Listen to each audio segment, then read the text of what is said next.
All right, let's dive into a topic that's absolutely critical, not just for understanding India's grassroots economy, but also, and this is a big one for all you aspirants out there, it's a super important area for your competitive exams.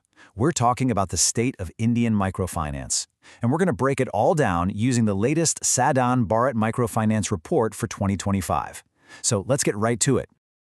Okay, let's start with just one number, 91%. What do you think that represents? Well, in the world of microfinance, it's a game changer. It means that 91% of all microloans are used for income-generating activities. This is so important. We're not just talking about loans to buy groceries. We're talking about capital to start a small shop, buy a sewing machine, or invest in livestock. It's about empowering people to build businesses and create their own livelihoods. Remember that number, 91%. It's the whole point. So, here's our game plan for today. We'll start with the big picture, then look at who the key players are. After that, we'll see where all this is happening on India's map. Then, things get interesting. We'll talk about why the sector's hit a bit of a rough patch. We'll also cover the government's role and what the future looks like. And of course, we'll wrap up with a super quick, exam-ready summary of everything you need to know. All right, let's jump into our first section, microfinance, the big picture. We're going to understand the sheer scale and impact of this sector. So what exactly are we talking about when we say microfinance? At its heart, it's all about providing financial services, loans, savings, insurance, to low-income folks who traditional banks usually can't or won't serve. But it's so much more than just giving out small loans. The one term you absolutely have to remember, the key word for your exams, is financial inclusion. It's the whole goal. It's about bringing millions of people from the economic sidelines into the mainstream financial system. It's about giving them a real shot. Okay, let's talk about the scale, because it is mind-blowing. At the end of the last financial year, the total loan amount out there was, wait for it, 3,81,225 crore rupees. I mean, just try to wrap your head around that number. It's a colossal amount of money flowing directly into India's grassroots economy, powering small businesses everywhere. And who is all that money reaching? Well, it's reaching 8.28 crore active clients. Let me put that into perspective for you. That's more than the entire population of Germany. It just shows you the incredible, massive reach of microfinance in India, touching millions and millions of lives and livelihoods. And the impact doesn't stop there. It ripples out even further. Thanks to the amazing SHG Bank Linkage Program, that's the self-help group program, a staggering 17.1 crore households are now connected to the formal credit system. See, we've moved beyond just individual borrowers now. We're talking about empowering entire families, entire communities. It's a total game changer. So, we know this sector is huge, but who are the actual institutions making it all happen? That brings us to our second section, decoding the key players. Let's find out who holds the purse strings. Okay, take a look at this. It really breaks down the whole ecosystem for us. The biggest piece of the pie, at 39%, goes to NBFC MFIs. They're the top dogs. But what's really interesting is that regular banks are right behind them at 32%. So it's not a one-man show at all. You've got small finance banks, other NBFCs. It's a really diverse mix of players, which is actually a pretty healthy sign for the sector.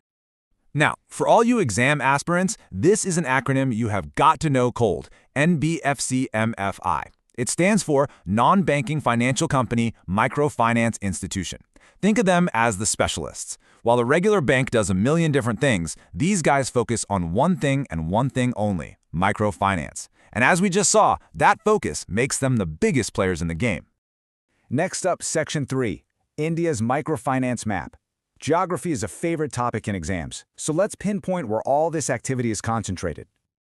And here they are, the top 5 states leading the charge in microfinance. We've got Bihar, Tamil Nadu, Uttar Pradesh, West Bengal, and Karnataka. It's really amazing. These 5 states are the absolute powerhouses, making up a massive chunk of the entire country's microfinance portfolio. Now, I know what you're thinking. How am I going to remember that list during a high-pressure exam? Don't worry, I've got a little trick for you. It's a mnemonic. Just remember this sentence. Brave teachers of Uttar Pradesh work in Karnataka. Let's say that again. Brave teachers of Uttar Pradesh work in Karnataka. B for Bihar, T for Tamil Nadu, U for Uttar Pradesh, W for West Bengal, and K for Karnataka. Easy, right? Lock that in your brain. It's a potential easy mark. Okay, So far, it's been a story of incredible growth and positive impact, right?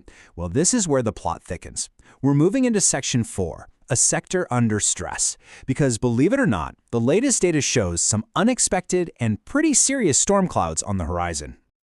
And this leads us to a really important question, one you might be asking yourself right now. If this sector is doing so much good, why on earth is it shrinking?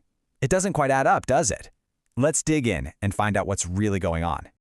The data tells a pretty stark story. Take a look at this.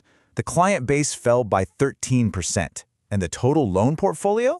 That dropped by 14%. Now, after years and years of steady, impressive growth, a sudden contraction like this is a major red flag. It's a big deal. So, what's causing this? Well, it turns out it's not just one thing, it's kind of a perfect storm of issues. First, you have what's called asset quality deterioration. That's just a fancy way of saying more and more people are struggling to pay back their loans on time. Then, there's a really dangerous problem called over-leveraging. This is a key word you need to know. It's when a borrower takes out loans from multiple places at once and ends up in a debt trap. Using a new loan just to pay off an old one, it's a vicious cycle. Add to that, the cost of funds for the lenders themselves is going up, which squeezes their profits, and on top of all that, they're having a hard time keeping both their staff and their clients. It's a tough situation.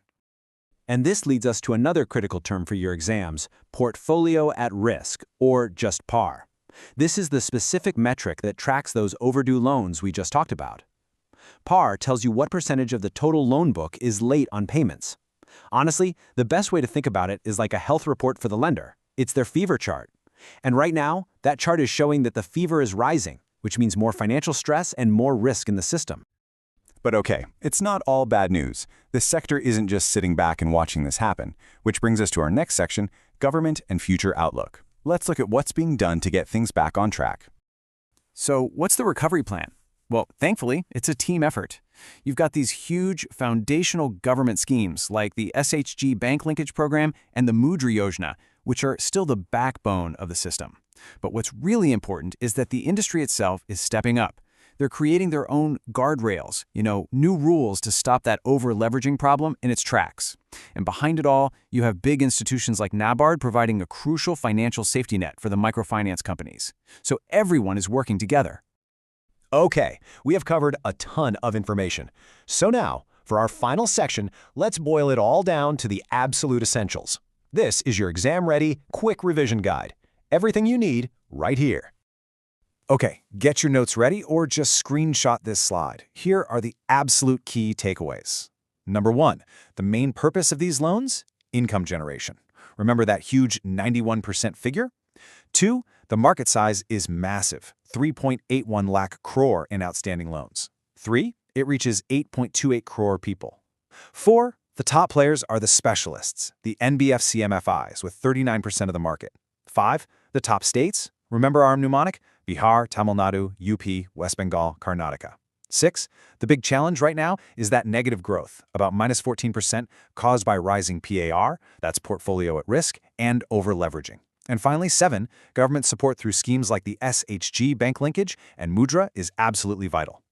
And I want to leave you with this really powerful quote from Shaji KV, the chairman of NABARD. He says, microfinance has emerged as a cornerstone of India's socioeconomic transformation. And that really sums it up perfectly. Despite the challenges we've talked about, the sector is still a fundamental engine for financial inclusion and empowerment in India. And I think that leaves us with a big question, doesn't it? How will the sector balance its incredible social mission with the tough financial realities it's facing today? Something to think about. Thanks so much for joining me for this breakdown.